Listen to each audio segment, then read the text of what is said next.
की जनता का धन्यवाद, मुख्यमंत्री का धन्यवाद।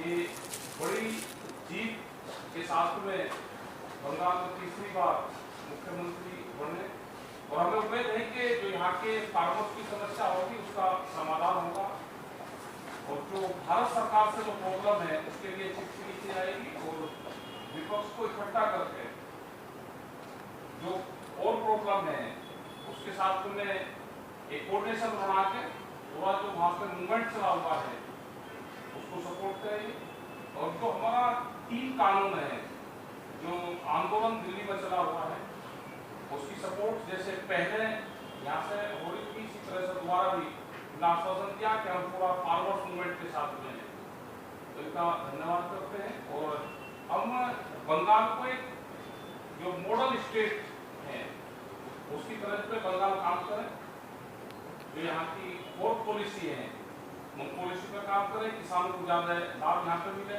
कृषि नीति के किसानों को लाभ मिले, जो यहाँ का पोल्ट्री फार्म्स है उसको लाभ मिले, जो यहाँ का वेजिटेबल्स का किसान है जो कोरोना काल में सबसे ज़्यादा नुकसान उसको है वेजिटेबल्स का पूरे देश में, यहाँ पर उनको ज़्यादा सपोर्ट मिले। यही हम यहाँ चाहते हैं कि मुख्यमंत्री यहाँ पे इन सब चीज़ों पर मजबूती से यहाँ पे काम करें।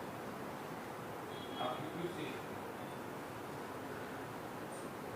ये तो अभी आज का हमारा उद्देश्य है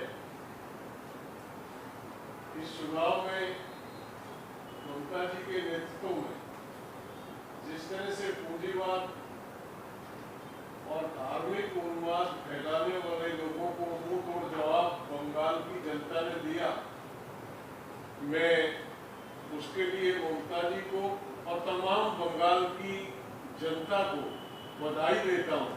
पूरे देश की नजर बंगाल की तरफ थी। जो वातावरण बना हुआ था, जिस तरह से ये पूंजीवादी ताकतें बंगाल को ध्वस्त करने के लिए तमाम तरह के हथकंडे अपना रही थी, पूरा देश, बंगाल नहीं पूरा देश चिंतित था। पूरे देश की नजरें बंगाल पे लगी थी और नजरें ही नहीं लगी थी, पूरे देश ने प्रार्थना की बंगाल में कि इस पूंजीवाद का नाश हो बंगाल में और एक बड़ी राह इस देश को दिखे। वो लोगों की दुआ कबूल हुई। बंगाल के लोगों ने ममता जी के नेतृत्व में उनको करारा जवाब दिया, ध्वस्त किया। और हमारा ये मानना, जिस तरह का वातावरण आज पिछले 7 साल से देश में बना, जो देश विकसित देशों की श्रेणी में जाने के लिए अपनी लड़ाई लड़ रहा था, आज वो देश विकासशील नहीं रहा है, वो पिछड़े देशों की श्रेणी में भी नीचे, बहुत नीचे उसका नंबर आ गया। ये हमारी तरक्की है 7 साल की। 7 साल में जितने सरकारी उपकरण थे एक एक करके निपटा दिए गए। अब आखिर में उन्होंने कृषि पे प्रहार किया इन 3 कानूनों के माध्यम से।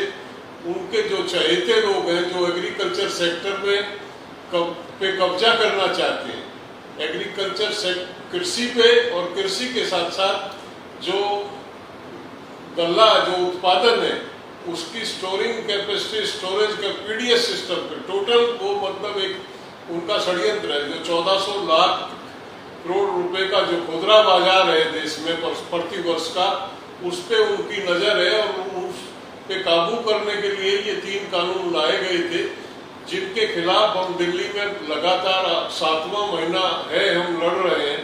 और हम आभारी हैं ममता जी के, जिन्होंने अपनी विधानसभा से ये रेजोल्यूशन पास करा के कि हम इनको एक्सेप्ट नहीं करते हैं, ये फार्मर के हित में नहीं है, इनको रिजेक्ट करते हैं। तो इन्होंने वो एकदम तुरंत वो जो रेजोल्यूशन किया उससे बल मिलता है। निश्चित तौर पे हमारा जो मोर्चा वो गैर राजनीतिक मोर्चा है, लेकिन ये भी बात तय है कि सत्ता में जो लोग बैठे हुए हैं, जो इत्तेफाक रखते हैं, जो एग्री करते हैं उस एजेंडे से, उनकी मदद हमको ताकत देती है।